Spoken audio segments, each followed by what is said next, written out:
2500 ساله پادشاهی در کشور ایران داره. قبل از اینا خب امامان بودن، بعدا اول پیامبران بودن، بعد امامان، بعد پادشاهان. بعدا هم که خدمت آقایون عرض شود که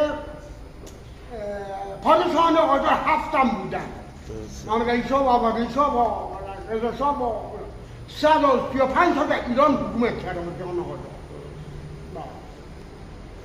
بعدم سال 57 انقلاب شد. سال 57 انقلاب شد، من کلاس 5 ابتدایی بودم.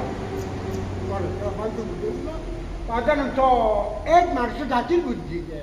بعدم 20 بهمن انقلاب پیروز شد. بعدم اینا همه سرنوشت خداییه. خدایی منظور می‌شد. سرنوشت‌ها برای ما انسان‌ها هست. بعدم که رفتیم کلاس ها، تا اونجا که درس خوندیم ما سال 57 امتحان دادیم.